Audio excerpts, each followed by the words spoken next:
Selamat datang kembali di mata kuliah manajemen pengadaan dan investasi. Saat ini kita masih ada di bab mengenai procurement bagian kedua.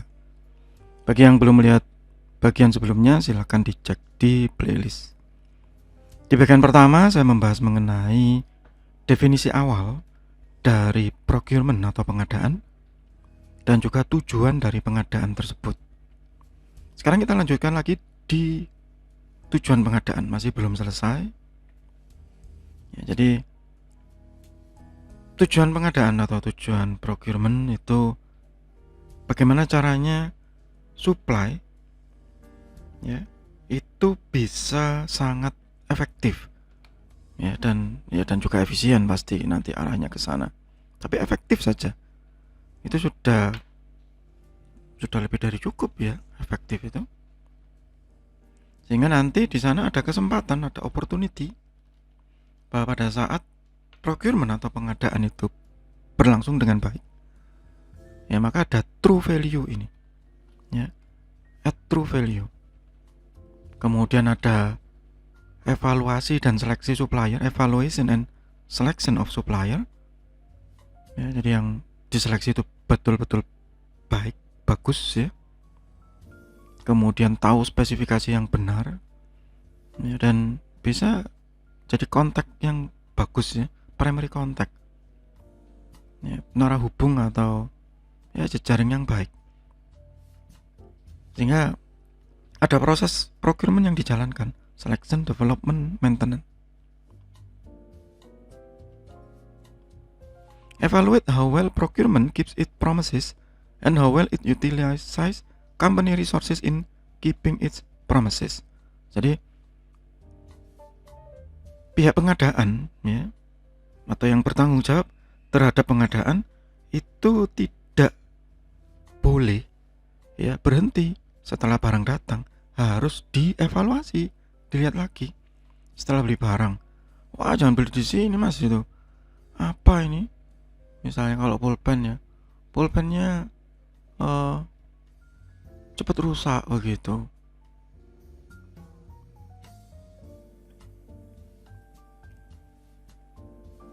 Kertas-kertasnya apa ini, kalau sama tinta sering blobor atau luntur, nah begitu misalnya. Ya, itu contoh.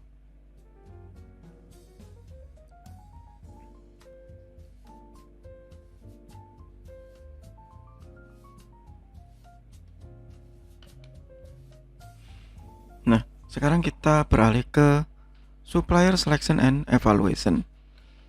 Biasanya gitu, bagian pengadaan yang pertama dilakukan adalah menseleksi supplier. Pak, nggak ada lagi suppliernya, cuma satu ya. Di zaman seperti sekarang ya, dimana ada internet, kemudian ya semuanya bisa ditemui secara online ya. Hal seperti itu mungkin sudah nggak zamannya begitu ya, karena bisa dicari ya, semua bisa dikirim begitu. One of the most important process performed in organization today is evaluation, selection, and continuous measurement of supplier. Jadi continuous measurement artinya ya supplier itu bisa saja berubah tiba-tiba nanti, dia kan sering beli ke saya, jual langganan, saya naikkan ya harganya begitu. Bisa seperti itu ya, sangat gitu, biasa itu ya. Ya ini waktunya kita toleh kiri kanan ya, cari alternatif misalnya begitu. Supplier selection and evaluation involve stating the organization need and then determine how well potential supplier can fulfill this need.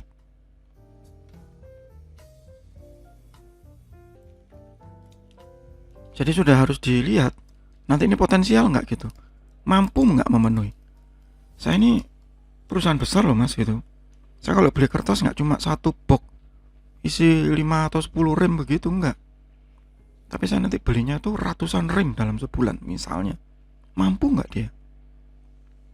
Bisa memenuhi nggak?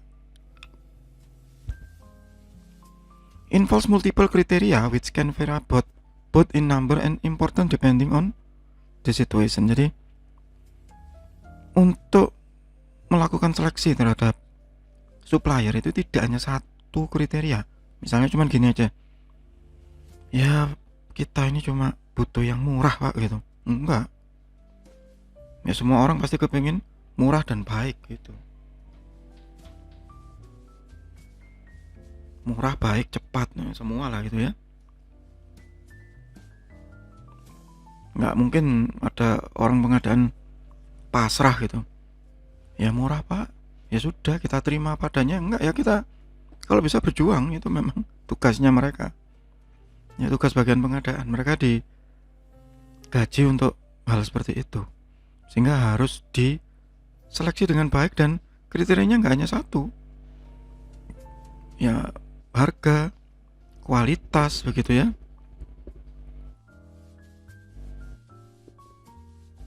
Dan banyak hal.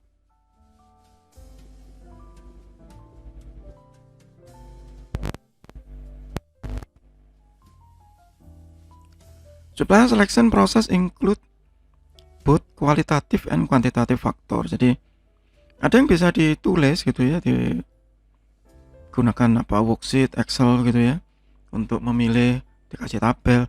Tapi juga ada yang kualitatif. Kualitatif ini mungkin bisa jadi kita mencari sumber lain.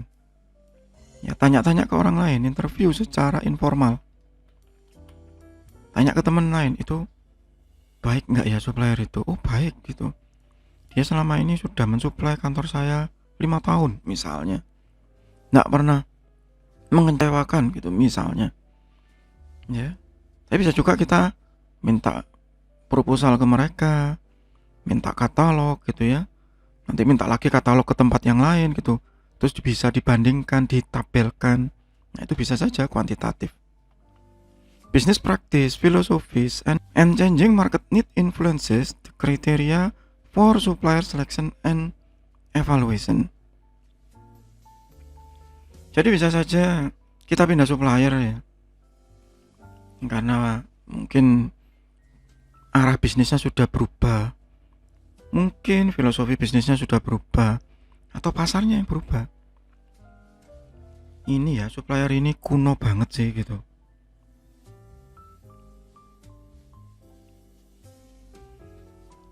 Dia ini saya mintai penawaran gitu ya. Saya minta penawaran untuk beli PC yang spek baru, ngeles saja, bilangnya nggak punya. Terus padahal ini yang kami butuhkan sekarang, karena ini yang paling efisien misalnya begitu ya. Changing market need, suppliernya juga harus ngikuti. Kalau dia nggak ngikuti ya bubar begitu ya. Sehingga bisa saja karena itu biaya yang paling pertama biasanya, mana yang paling murah, selalu begitu. Kemudian dari sisi kualitas, termasuk di dalamnya safety, apalagi kalau ini berupa mesin, kendaraan begitu. On time delivery, jangan telat ngirimnya, karena butuhnya kapan. Nah begitu. Layanannya, service, resiko, murah Pak, bagus. Tapi karena posisi kita di Malang, sedangkan mereka di Jakarta, masih nggak masalah ya, satu pulau. Gimana kalau posisinya di Batam misalnya begitu, nyebrang, ini tepat waktu nggak nanti nyampainya? Nah misalnya begitu, ada resiko di dalamnya. Social responsibility, ya kita beli dari situ, ada resikonya nggak? Jangan-jangan suppliernya itu terkenal nakal gitu misalnya ya. Convenience, simplicity, itu bagus Pak, murah, baik, kualitasnya terjamin, on time. Tapi kita kalau mau beli ke supplier itu kayak orang ngemis gitu ya, harus memohon begini dan rumit, ngantri segala macam. Nah kita nggak nyaman jadinya. Dan nggak simpel karena ada banyak proses untuk bisa mendapatkan barang tersebut. Itu juga jadi pertimbangan. Agility, lentur, fleksibel. Pak, sementara kita PO dulu. Oke. Ya, nggak bisa mas, kita tuh harus begini. Pembayaran harus begini. Nah, misalnya. Itu juga jadi pertimbangan secara otomatis. Kebijakan, nah ini kebijakan perusahaan. Tidak boleh beli dari perusahaan X.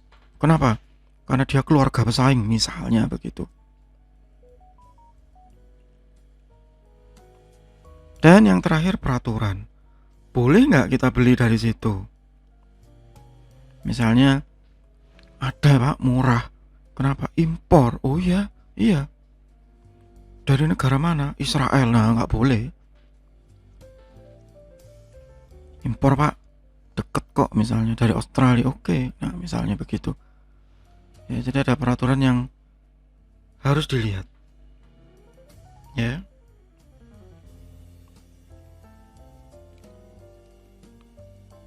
Dan pihak pengadaan itu harus melakukan supplier selection and evaluation ini dengan flow yang baku, yang sudah ditetapkan, jadi tidak ambigu. Untuk seleksi supplier ini ya begini, supplier satunya juga sama. Ada standarnya. Standar itu bisa saja yang pertama identify need, ya, menganalisis kebutuhan seperti di bagian sebelumnya. Kebutuhannya apa? Situation analysis, anggarannya ada nggak begitu? Kita butuh yang harga berapa? Untuk siapa begitu ya? Kemudian kita lihat, kita cari siapa supplier yang potensial. Dilihat dulu, identifikasi dulu, dievaluasi, identify and evaluate. Baru kemudian kita melakukan pemilihan dan mengevaluasi. Kalau sudah dipilih, ya evaluate decision, compare actual and expected performance. Jadi misalnya saya sudah milih supplier A untuk beli kertas misalnya, yang paling sederhana ya. Katanya janjinya beli 10 box gratis 1 misalnya, atau beli 10 box gratis ongkir. Oh ternyata ongkirnya masih disuruh nanggung, misalnya begitu. Dievaluasi ulang. Contoh misalnya seperti ini.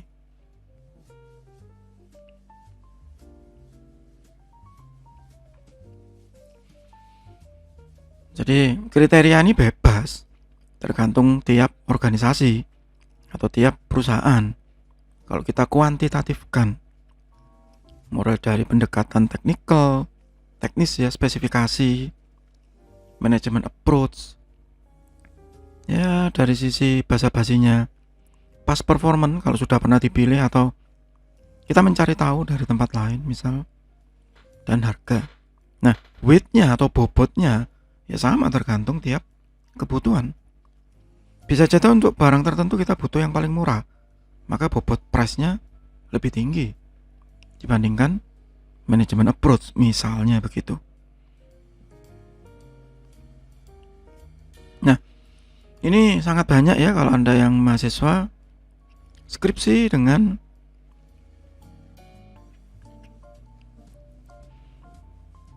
menggunakan ya kriteria tertentu, pembobotan tertentu begitu. Kemudian membuat sistem pendukung keputusan untuk pemilihan supplier, ini sangat banyak ya tema seperti itu, dengan metode-metode yang beragam ya, Promiti, AHP, Topsis, Fuzzy, apapun begitu ya, untuk memilih proposal yang dianggap baik begitu. Demikian untuk bagian kedua dari bab procurement. Kita masih akan lanjutkan lagi di video berikutnya, masih di mata kuliah manajemen pengadaan dan investasi TI. Semoga bermanfaat. Tetap sehat, tetap semangat.